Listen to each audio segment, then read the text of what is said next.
सावन का महीना आ चुका है और इस दौरान हर सोमवार को भगवान शिव की पूजा का खास महत्व होता है।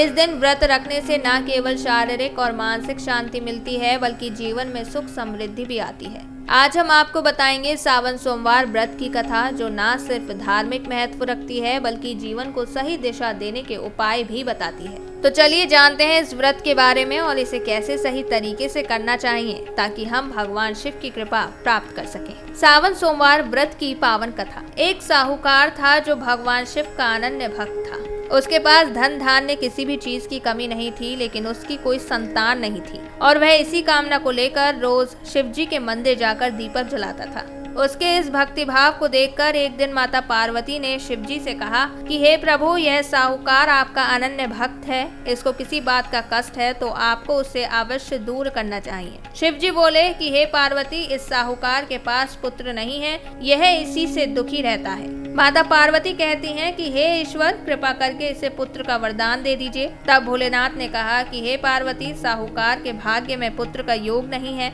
ऐसे में अगर इसे पुत्र प्राप्ति का वरदान मिल भी गया तो वह केवल 12 वर्ष की आयु तक ही जीवित रहेगा। यह सुनने के बाद भी माता पार्वती ने कहा कि हे प्रभु, आपको इस साहूकार को पुत्र का वर देना ही होगा, अन्यथा भक्त क्यों आपकी सेवा पूजा करेंगे। माता के बार बार कहने से भोलेनाथ ने साहूकार को पुत्र का वरदान दिया, लेकिन यह भी कहा कि वह केवल 12 वर्ष तक ही जीवित रहेगा।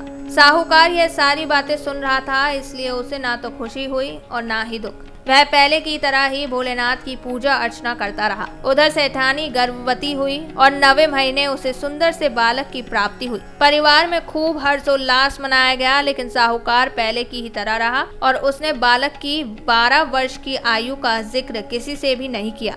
जब बालक की 11 वर्ष की आयु हो गई तो एक दिन साहूकार की सेठानी ने बालक के विवाह के लिए कहा, तो साहूकार ने कहा कि वह अभी बालक है और उसको पढ़ने के लिए काशी जी भेजेगा। इसके बाद उसने बालक के मामा जी को बुलाया और कहा कि इसे काशी पढ़ने के लिए ले जाओ और रास्ते में जिस भी स्थान पर रुकना वहाँ यज्ञ करते और ब्राह्मणों को भोजन कराते हुए आगे बढ़ना। वो भी इसी तरह करते हुए आगे जा रहे थे कि रास्ते में एक राजकुमारी का विवाह था।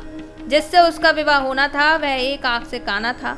तो उसके पिता ने जब अति सुंदर साहूकार के बेटे को देखा तो उनके मन में आया कि क्यों ना इसे ही घोड़ी पर बिठाकर शादी के सारे कार्य संपन्न करा लिए जाएं। तो उन्होंने मामा से बात की और कहा कि इसके बदले में वह अथाह धन देंगे और वह भी राजी हो गए। इसके बाद साहूकार का बेटा विवाह की बेदी पर बैठा और जब विवाह कार्य संपन्न हो गए तो जाने से पहले उसने राजकुमारी की चुंदरी के पल्ले पर लिखा कि तेरा विवाह तो मेरे साथ हुआ, लेकिन जिस राजकुमार के साथ भेजेंगे वह तो एक आंख का काना है।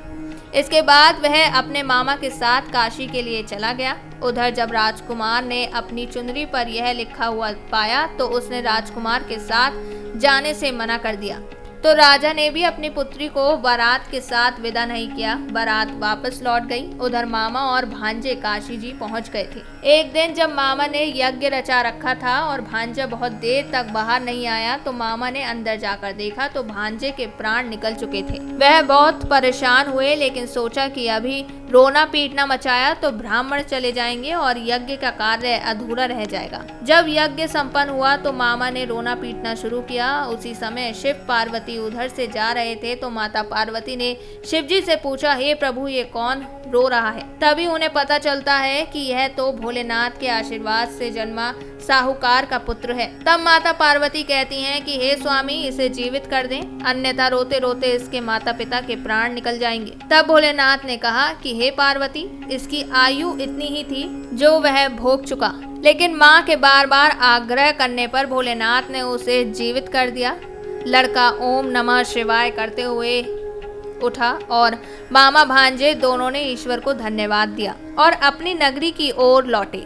रास्ते में वही नगर पड़ा और राजकुमारी ने उन्हें पहचान लिया। तब राजा ने राजकुमारी को साहूकार के बेटे के साथ बहुत सारे धन धान्य के साथ विदा किया। उधर साहूकार और उसकी पत्नी छत पर बैठे थे। उन्होंने यह प्रण कर रखा था कि यदि उनका पुत्र सकुशल ना लौटा तो वह छत से कूदकर अपने प्राण त्याग देंगे। तभी लड़के के मामा ने आकर साहूकार के बेटे और बहू के आने का समाचार सुनाया, लेकिन वह नहीं माने। तो मामा ने शपथ पूर्वक कहा कि तब तो दोनों को विश्वास हो गया और दोनों ने अपने बेटे बहू का स्वागत किया। उसी रात साहूकार को स्वप्न ने शिवजी ने दर्शन दिया और कहा कि तुम्हारे पूजन से मैं प्रसन्न हुआ।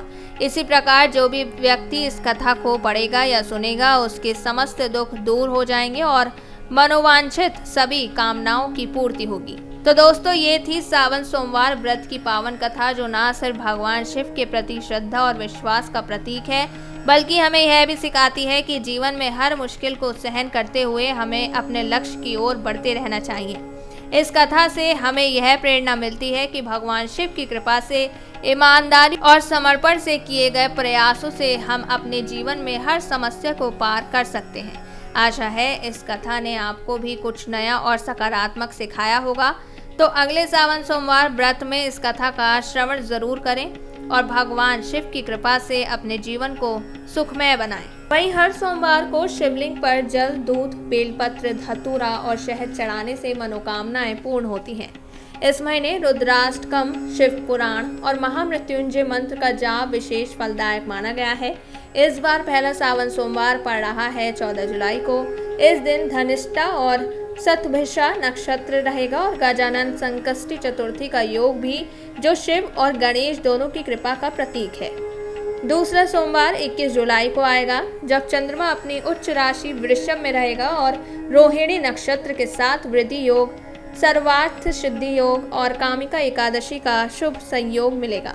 तीसरा सोमवार 28 जुलाई को होगा, जिसमें पूर्व फाल्गुनी और उत्तरा फाल्गुनी नक्षत्र के साथ रवि योग की शुभता और विनायक चतुर्थी का पर्व मनाया जाएगा। और चौथा व अंतिम सावन सोमवार 4 अगस्त को पड़ेगा।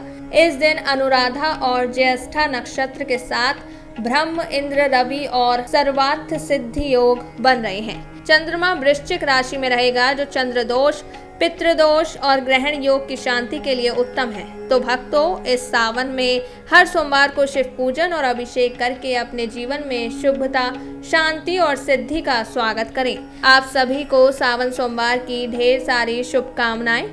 अपना ख्याल रखें और खुश रहें।